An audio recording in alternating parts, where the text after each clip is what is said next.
Gowri's cook ട്യൂബിലേക്ക് എല്ലാവർക്കും സ്വാഗതം. ഇന്ന് വളരെ സിമ്പിളായിട്ടൊരു ബീൻസ് തോരൻ ഉണ്ടാക്കുന്നത് എങ്ങനെയാണെന്ന് നോക്കാം. 400 ഗ്രാം ബീൻസ് കഴുകി വെള്ളമൊക്കെ കളഞ്ഞെടുത്ത് വെച്ചിട്ടുണ്ട്. ഇനി ഇതൊന്ന് അരിഞ്ഞെടുത്തിട്ട് വരാം. ഇതുപോലെ ചീ കനം കുറച്ച് അരിഞ്ഞേക്കുന്നത്. നമുക്ക് ഏത് ഷേപ്പ് വേണമെങ്കിലും അരിയാൻ കേട്ടോ.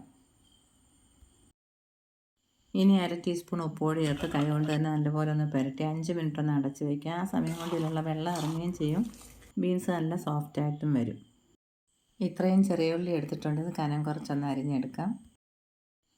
ഇനി കുറച്ച് വെളിച്ചെണ്ണ ഒഴിച്ച് നന്നായിട്ട് ചൂടായി കഴിയുമ്പോൾ ഇതിലേക്ക് 1/2 ടീസ്പൂൺ കടുക് ചേർത്ത് പൊട്ടി തുടങ്ങുമ്പോൾ നമുക്ക് ഇതിലേക്ക് 1/4 ടീസ്പൂൺ പെരിഞ്ജീരകവും കൂടെ ചേർക്കാം.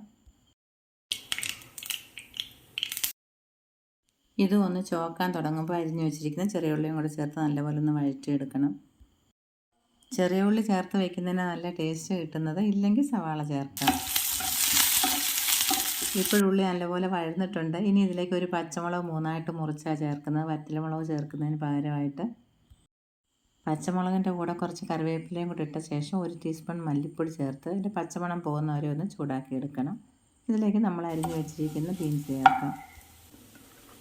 ബീൻസോ പയറോ എന്ത് വെച്ചിട്ടാണെങ്കിലും നമ്മൾ തോരനോ മെഴുക്കുവരട്ടി ഉണ്ടാക്കിയാൽ ബീൻസ് നോക്കി തന്നെ എടുക്കണം. അപ്പോഴേ ആ തോരനും മെഴുക്കുവരട്ടിക്കൊക്കെ നല്ല ടേസ്റ്റ് കിട്ടത്തുള്ളൂ. പെട്ടെന്ന് വേകുകയും ചെയ്യും. ഇതിലിപ്പോൾ നമ്മൾ വെള്ളമൊന്നും ഒഴിക്കുന്നില്ല. ബീൻസിലുള്ള വെള്ളം ഇറങ്ങിയിട്ടുണ്ട്. അപ്പോൾ അത് ആവിയിലങ്ങ് വെന്തോളും. ഒരു 5 മിനിറ്റ് നമുക്കൊന്ന് അടച്ച് വെച്ചിട്ട് ഒന്നുകൂടെ ഒന്ന് ഇളക്കിയിട്ട് വീണ്ടും ഒരു 5 മിനിറ്റ് ഒന്ന് അടച്ച് വയ്ക്കാം.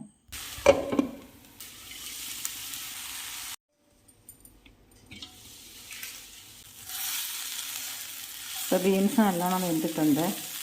ഇനി ഇതിലേക്കൊന്ന് ചതച്ച് ചേർക്കുന്നതിന് വേണ്ടി കുറച്ച് തേങ്ങയും 2 പച്ചമുളകും 1 ചുവന്നുള്ളിയും കുറച്ച് കറിവേപ്പിലയും കൂടെ ഒന്ന് ചതച്ചെടുത്തിട്ട് വരാം.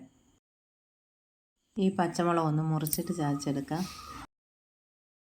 കുറച്ച് കറിവേപ്പില ചെറുതായിട്ടൊന്ന് ചതച്ചെടുത്താൽ മതി. പച്ചമുളക് ഉള്ളിയൊക്കെ നന്നായിട്ടൊന്ന് ചതയണമെന്നേ ഉള്ളൂ. ബീൻസിൽ നമ്മൾ വെള്ളമൊന്നും ചേർത്തിട്ടില്ലാത്തതുകൊണ്ട് വളരെ കുറച്ച് വെള്ളം ഒഴിച്ചൊന്ന് കഴുകിയെടുക്കാം.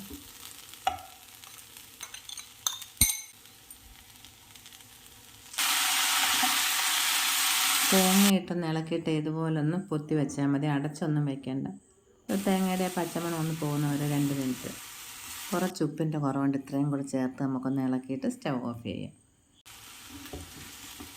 തോരനൊക്കെ വയ്ക്കുമ്പോൾ ഒരുപാട് സമയത്ത് അങ്ങ് ഇളക്കി അതിൽ വെള്ളമില്ലാത്ത മാതിരി അങ്ങ് ഡ്രൈ ആക്കരുത്. കുറച്ചൊരു നനവോട് കൂടി ഇരിക്കുമ്പോഴേ കഴിക്കാൻ നല്ല ടേസ്റ്റ് ഉള്ളത്. ഈ തോരൻ നമുക്ക് ചോറിൻ്റെ കൂടെ മാത്രമല്ല കഞ്ഞിയുടെ കൂടെ കഴിക്കാനും നല്ല. അതുപോലെ ചപ്പാത്തിക്കുള്ളിലൊക്കെ മടക്കി വെച്ചിട്ട് കഴിക്കാൻ. പ്രത്യേകിച്ച് കൂട്ടാനൊന്നും വേണമെന്നില്ല. ഈ രീതിയിൽ ബീൻസ് തോരൻ വെച്ചിട്ടില്ലാത്തവർ തീർച്ചയായിട്ടും ഉണ്ടാക്കി നോക്കുക. നിങ്ങൾക്ക് ഇഷ്ടപ്പെടുമെന്ന് വിചാരിക്കുന്നു. വീണ്ടും കാണാം. Thank you.